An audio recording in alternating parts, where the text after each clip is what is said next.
I'm going to even go with the 5. I think it's likely. I'm gonna go a little bit lower. I don't know what team will take on his salary, especially that he hasn't really been performing and that he is going to be a restricted free agent. So I'm gonna give him a 2. 2. Okay. Anthony Tolliver from Minnesota. He's a 3-point specialist. Essentially, all he does has been in and out of the rotation for the Timberwolves this year. What do you think? I don't know how likely Minnesota's out there to make a deal. I'm gonna go another 2. I think there are low chances that Minnesota's going to make a deal at the trade deadline. Yeah, same here. I think they should. They should look to trade him. They should even look to trade Rose, who's actually our next player, Gibson, but I don't think they will either. Tolliver, I think he's the most likely Timberwolf to go, but he might also, if they can't find a partner, he'll be bought out. I'm going to go with a 1. I think Minnesota screws the pooch here, even though you won't get too high of a return on any of these guys. You might get something back for Rose, but I don't think. I think he's here. Moving on. Here's another player with a no trade clause. He'd have to approve a trade. I think he would use that as leverage to essentially say trade me here or nowhere.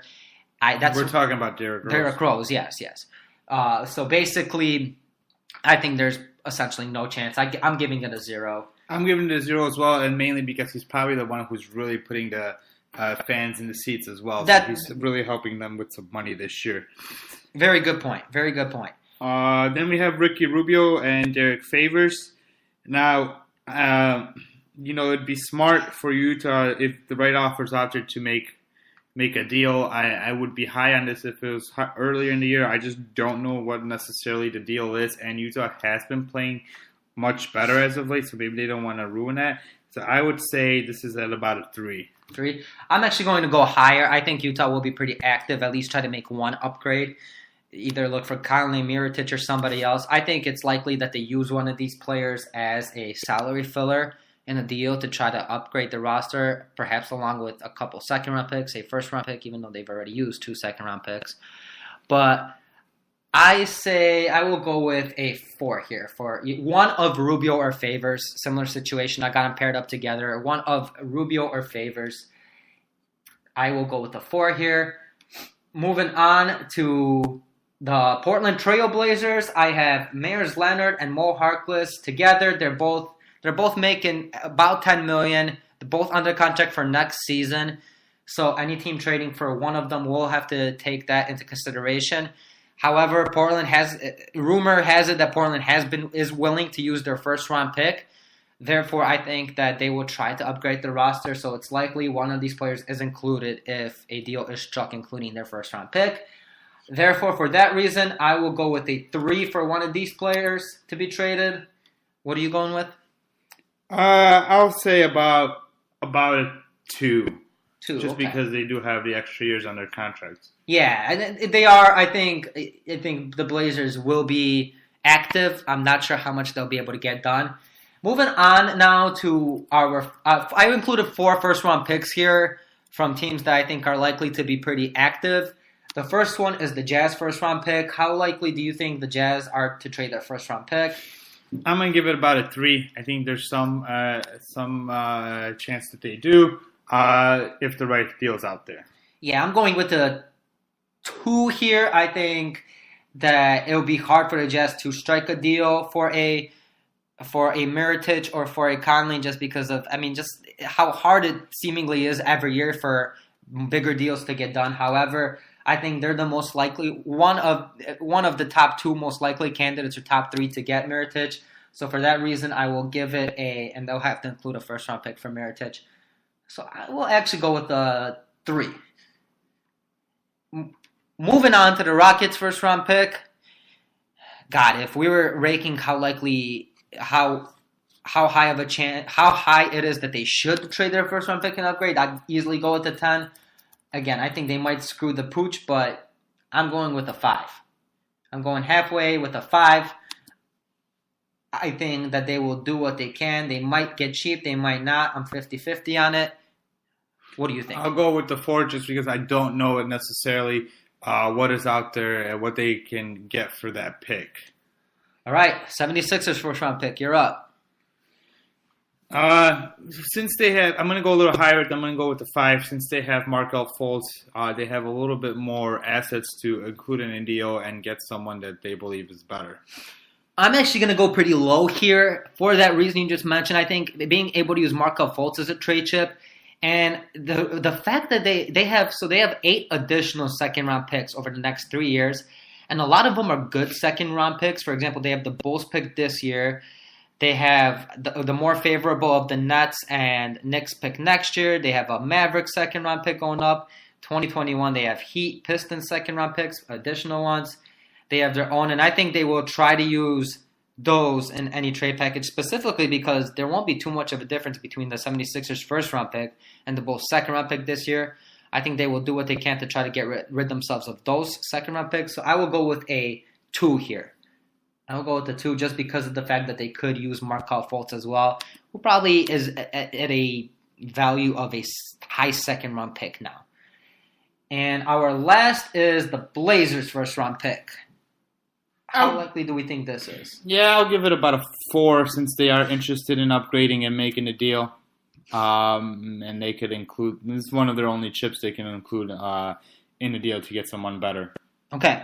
I will go with a 2. I think that they're less likely to use their first-round pick than any other team on this list. I gave them and the 76ers both a 2, but I still think that they are a little less likely just because of the fact, like you mentioned before, Harkless and Leonard may be just a little bit harder to trade because of the fact that they're not on expiring contracts. And, I mean, similar situation with the Rockets. However, I think the Rockets are looking for smaller upgrades in terms of talent than the Blazers are. I think the Blazers really want to strike a bigger deal for a little bit more of a valuable player, while the Rockets maybe want to take on an Alec Burks, for example, and give up that first-round pick, which, I mean, when I read that, I was a little surprised. I know that the Cavs would be taking on Brandon Knight in that deal, but dang, it'd be smart for the Cavs. I don't know if Alec Burks is the difference maker there in Houston, but we'll see what happens. Here we go. We could right now we'll start with ranking who we think will be the top 5 most active teams at the deadline. We could alternate between going down. I mean, we don't really necessarily. Let's not even rank them. We could just go. We could maybe perhaps rank them later on our own. But who do we think are the top 5 most active teams at this year's deadline? We could alternate. We could use the same teams. Not a problem. I think a lot of our opinions will be similar. I think one of the teams will be the Philadelphia 76ers. I agree. I am adding the 76ers on my list. I think that they will strike a couple of maybe perhaps smaller deals, bigger deals, whatever it takes. But I think the 76ers will be on that list. I'm going to say the New Orleans Pelicans. Okay, the Pelicans, good. Now remember, we're going in terms of quantity of how many players they trade and acquire and how many assets they trade and acquire. So essentially any move they make, they will be a part of it. I think the Pelicans, I'm not quite sure yet. I am definitely going to put the Hawks on my list at the not necessarily the number 2 spot, but as the second team on the list. I'm going to put the Bulls on my list. Ooh, interesting. I don't think I'll be adding the Bulls on my list. I just think that they have some players that they could be giving out, and I don't know how active the rest of the trade deadline will be, and I see them making at least 1 or 2 trades. Okay, I'm debating about. I'm not sure. I mean, there's a lot of teams here that I think should be active. I'm debating about the Cavaliers, but I think I will add the Cavaliers onto my list. I think they'll be an active seller. I think they've shown the most willingness to be an actual seller so far. They're willing to take on future salary. They've shown that.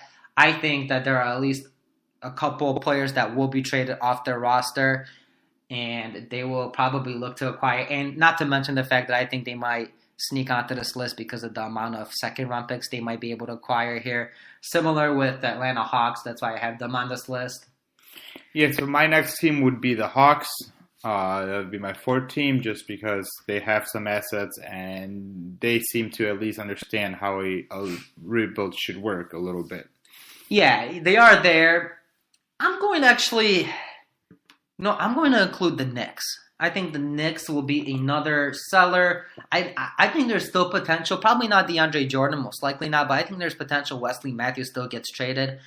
Similar, he cannot be aggregated in a deal similar to Justin Holiday, but he could be traded as a individual swap, 1-for-1. So I will have them on this list. And my last team, I'm just going to, even though I don't think it's going to happen, I'm going to take my chances and I'm going to put the Lakers on here. Just because if that deal does fall through, there'll be big numbers. Okay, and I will go with the Pelicans. I will add them as a team on here. Let's rank them real quick. Let's rank them from 1 to 5. We have our 5 teams. You want me to go first, or do you want to go first? Sure, you can go first. Okay, I'll go first here. I think either the Hawks or the Cavaliers are going to be number 1 simply because of the quantity, but because of the fact that the Cavaliers have already pulled off a couple trades and they don't have as many assets anymore, I will rank the Hawks at number 1.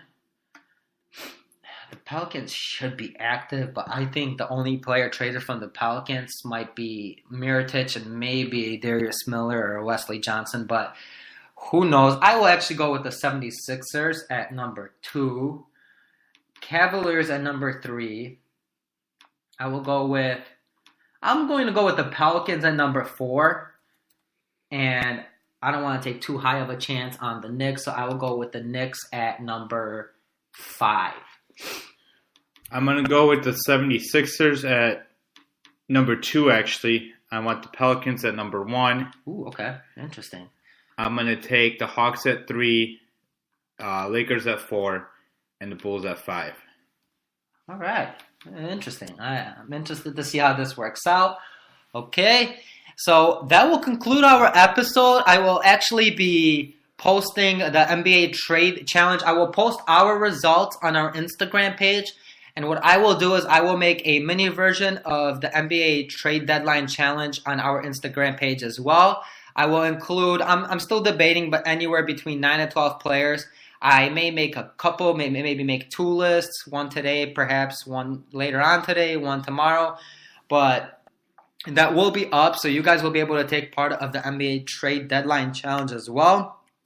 I am looking forward to see how this works out.